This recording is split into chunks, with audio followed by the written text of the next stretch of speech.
اعوذ باللہ من الشیطان الرجیم، بسم اللہ الرحمن الرحیم۔ السلام علیکم نائنتھ کلاس، کیسے ہیں سب بچے؟ اللہ تعالیٰ آپ کو ہنستا مسکراتا رکھے، زندگی میں کامیاب و کامران کرے۔ جی بچوں، آج ہم ترجمۃ القرآن میں سورۃ طٰہٰ، اس کی ہم ریڈنگ کریں گے، ایم سی کیوز اور شارٹ کوسچن کے آنسر دیکھیں گے۔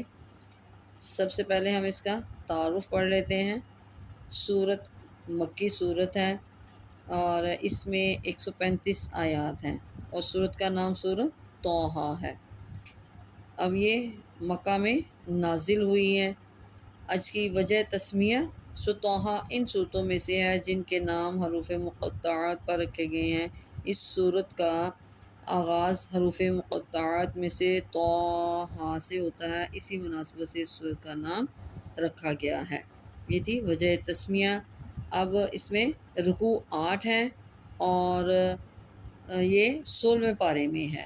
آگے جی زمانہ نزول، یہ مکہ مکرمہ میں اسلام کے بالکل ابتدائی دور میں نازل ہوئی ہے۔ آگے جی سورۃ طٰہٰ کا بنیادی مقصد، جس زمانے میں یہ صورت نازل ہوئی وہ مسلمانوں کے لیے انتہائی تکلیف اور آزمائش کا دور تھا۔ اس لیے اس صورت کا بنیادی مقصد مسلمانوں کو تسلی دینا تھا کہ اس طرح کی تکالیف اور آزمائشیں اہل حق کو ہر زمانے میں پیش آتی رہی ہیں، لیکن آخر کار فتح اہل حق ہی کو حاصل ہوتی ہے۔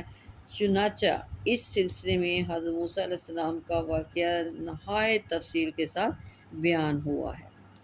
آگے جی سورت کی فضیلت، جن صورتوں کے بارے میں حضرت محمد رسول اللہ خاتم النبیین صلی اللہ علیہ وسلم نے فرمایا کہ یہ میرا قدیم مال اور قیمتی اثاثہ ہے، اور ان میں سے ایک سورۃ طٰہٰ بھی ہے۔ یہ اس سورت کی فضیلت ہے۔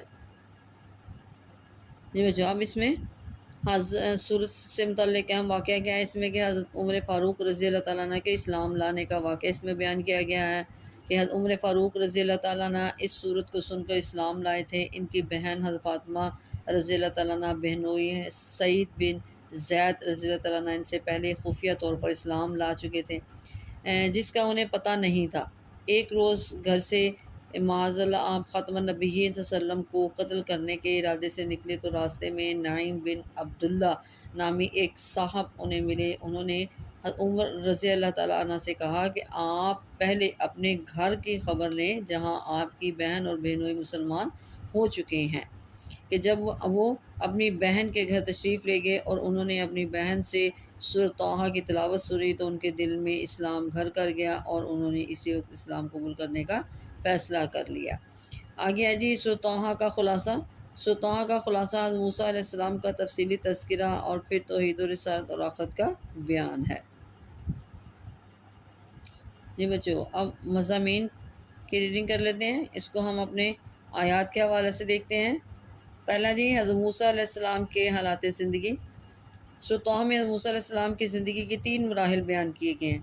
حضرت موسیٰ علیہ السلام کی پیدائش سے مدین ہجرت فرمانے تک، مدین سے صحرائے سینا کی طرف ہجرت، اور صحرائے سینا سے ہجرت کے بعد سے وصال تک کا دور۔ آگے یہاں پہ جی توحید کا بیان۔ سورۃ طٰہٰ کے آخری 3 رکوعوں میں توحید، رسالت اور آخرت کا بیان ہے۔ اللہ تعالیٰ کی عظمت کی اللہ تعالیٰ کی عظیم قدرتوں اور صفات کا ذکر ہے، جیسے کہ ارشاد باری تعالیٰ ہے، اور لوگ تم سے پہاڑوں کے بارے میں پوچھتے ہیں کہ قیامت میں ان کا کیا بنے گا، تو آپ فرما دیجئے کہ اے میرے رب، انہیں دھول بنا کر اڑا دے گا۔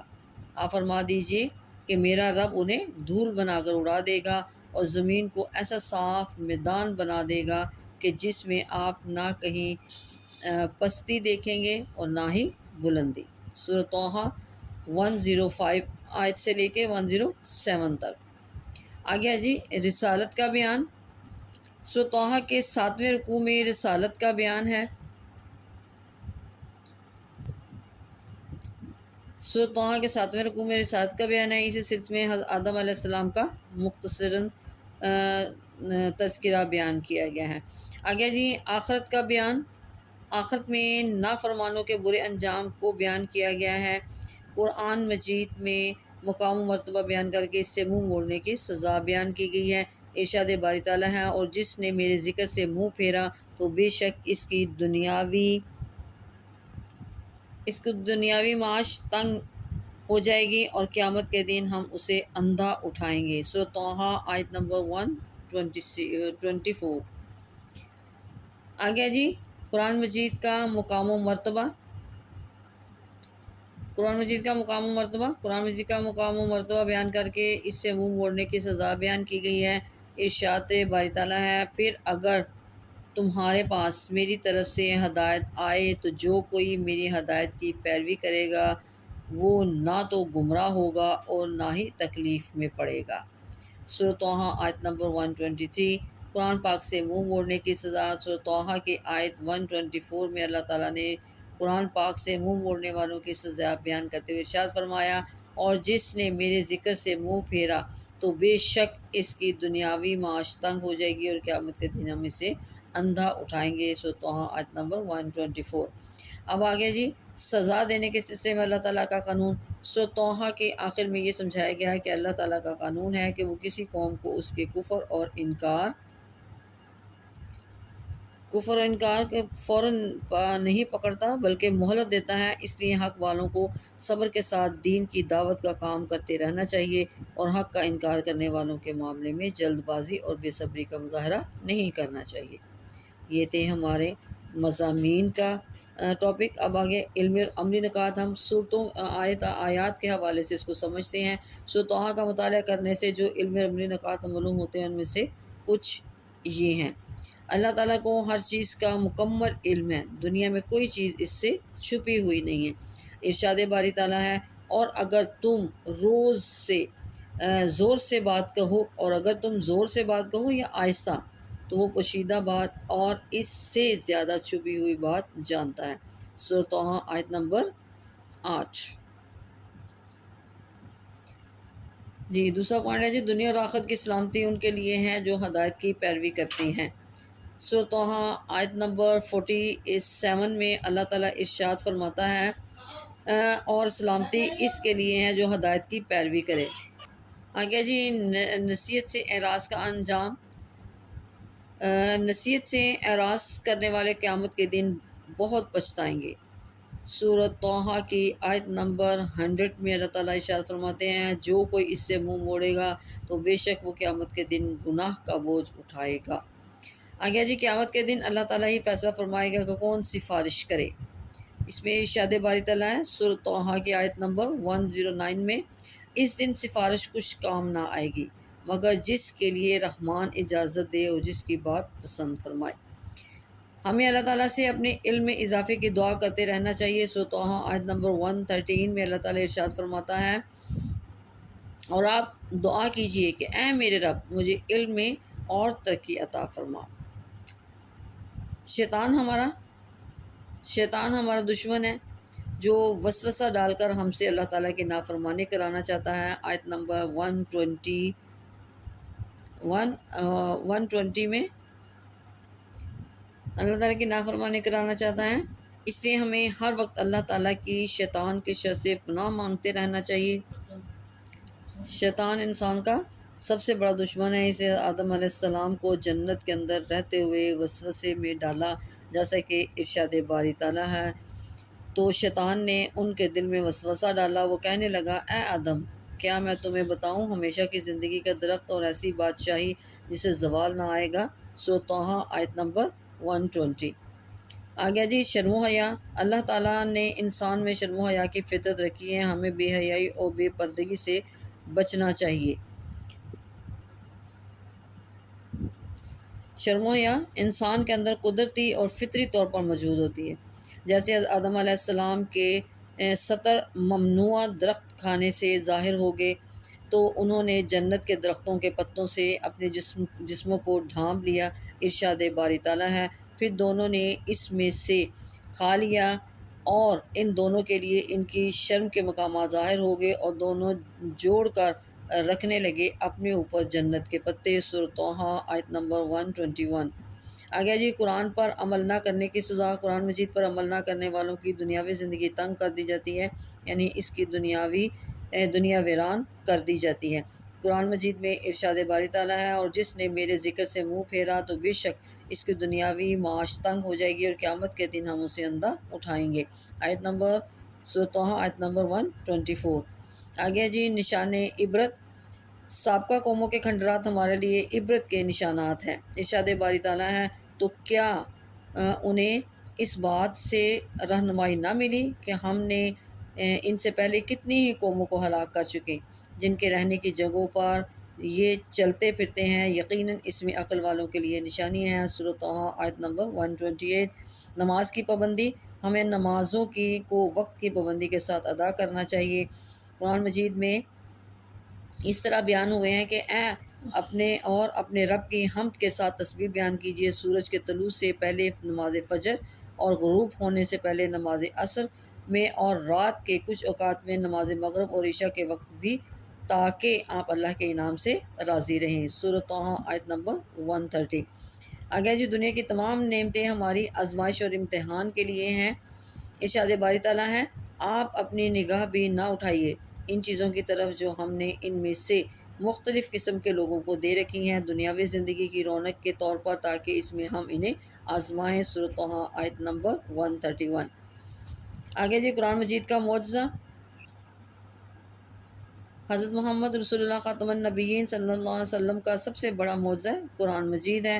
کامیابی کامرانی کا فیصلہ، کون کامیاب ہے کون ناکام ہے، اس کا فیصلہ قیامت کے دن ہوگا۔ آیت نمبر 135 میں ارشاد ہے، آپ فرما دیجئے ان قریب، آپ فرما دیجئے ہر کوئی منتظر ہے، لہٰذا تم بھی انتظار کرو۔ ان قریب تم جان لو گے کون سیدھی راہ پر چلنے والے ہیں اور کون ہدایت یافتہ ہیں۔ جی بچوں، یہ تھی ہماری ریڈنگ، جو کہ ہم نے آیات کے حوالے سے اس کو سمجھا ہے۔ اب اس کی دعائیں بھی دیکھ لیتے ہیں۔ رب اشرح لی صدری ویسر لی امری۔ اے میرے رب، میرے لیے میرا سینہ کھول دے اور میرے لیے میرا کام آسان بنا دے۔ واحلل عقدۃ من لسانی یفقہوا قولی۔ اور میری زبان کی گرہ کھول دیں تاکہ لوگ میری بات سمجھ سکیں۔ رب زدنی علما۔ اے میرے رب، مجھے علم میں اور ترقی عطا فرما۔ جی بچوں، یہ تھی دعائیں۔ اب اس میں حدیث ہے جی، حدیث نبی خاتم النبیین صلی اللہ علیہ وسلم، حضرت محمد صلی اللہ خاتم النبیین صلی اللہ علیہ وسلم نے یوم عاشور کے بارے میں فرمایا، اس دن اللہ تعالیٰ نے بنی اسرائیل کو فرعون سے نجات فرمائی تھی، اس لیے اس دن حضرت موسیٰ علیہ السلام نے روزہ رکھا تھا۔ میں تم سے زیادہ موسیٰ علیہ السلام سے تعلق رکھتا ہوں، چنانچہ آپ خاتم النبیین صلی اللہ علیہ وسلم نے اس دن روزہ رکھا، اور صحابہ کرام رضی اللہ عنہ کو بھی اس کا حکم دیا۔ یہ حدیث ہے ہماری۔ جی بچوں، اب ہم نے اس کی ریڈنگ بھی کر لی ہے، آیات کے حوالے سے اس کو سمجھ لیا ہے۔ اب ہم اس کی مشق کرتے ہیں۔ پہلا جی، درست جواب کی نشاندہی کیجیے۔ موسیٰ علیہ السلام کا تفصیلی تذکرہ، حضرت سورۃ مریم، سورۃ طٰہٰ، سورۃ حج اور سورۃ الانبیاء۔ اب اس میں صحیح آنسر کیا آیا؟ سورۃ طٰہٰ۔ سورۃ طٰہٰ کو سن کر مسلمان ہوئے حضرت عمر رضی اللہ تعالیٰ عنہ، حضرت عثمان رضی اللہ تعالیٰ عنہ، حضرت علی کرم اللہ وجہ، حضرت زبیر رضی اللہ تعالیٰ عنہ۔ تو صحیح آنسر کیا ہے جی؟ حضرت عمر رضی اللہ تعالیٰ عنہ۔ حق کا انکار کرنے والوں کے بارے میں مظاہرہ کرنا چاہیے، جلد بازی کا، زبردست غصے کا، شعلہ بیانی کا، صبر و تحمل کا۔ اب اس میں صحیح آنسر کیا آیا؟ صبر و تحمل کا۔ حضرت محمد رسول اللہ خاتم النبیین صلی اللہ علیہ وسلم کا سب سے بڑا معجزہ ہے پانی میں برکت، چاند کے 2 ٹکڑے ہونا، واقعہ معراج، قرآن مجید۔ اب اس میں صحیح آنسر کیا آیا؟ قرآن مجید۔ اصل کامیابی کا فیصلہ ہوگا نتیجے کے دن، عید کے دن، قیامت کے دن، حج کے دن۔ اب اس میں صحیح آنسر کیا آیا؟ قیامت کے دن۔ اب اس کے مشقی سوالات دیکھ لیتے ہیں۔ سورۃ طٰہٰ کا یہ نام کیوں رکھا گیا؟ جی اس کا آنسر ہے جی، سورۃ طٰہٰ ان صورتوں میں سے ہے جن کے نام حروف مقطعات پر رکھے گئے ہیں۔ اس صورت کا آغاز حروف مقطعات میں سے طٰہٰ سے ہوتا ہے، اور اسی مناسبت سے اس صورت کا نام رکھا گیا۔ یہ ہمارے فرسٹ شارٹ کا آنسر۔ آگے جی، سورۃ طٰہٰ کا خلاصہ کیا ہے؟ سورۃ طٰہٰ کا خلاصہ حضرت موسیٰ علیہ السلام کا تفصیلی تذکرہ اور پھر توحید و رسالت اور آخرت کا بیان ہے۔ یہ 2 شارٹ کا آنسر۔ سورۃ طٰہٰ کے علمی اور عملی نکات میں سے کوئی سے 2 تحریر کریں۔ تو ان میں سے ہم کوئی سے 2 تحریر کر دیں گے۔ دنیا اور آخرت کی سلامتی ان کے لیے جو ہدایت کی پیروی کریں، نصیحت سے اعراض کرنے والے قیامت کے دن بہت پچھتائیں گے۔ نہیں بچو، یہ تھا آج کا ہمارا سبق، اس کی ہم نے ریڈنگ بھی کر لی اور اس کے مشقی سوالات بھی کر لیے۔ اس کو آپ نے اچھی طرح یاد کرنا ہے، اپنی دعاؤں میں یاد رکھیے گا۔ اوکے، اللہ حافظ۔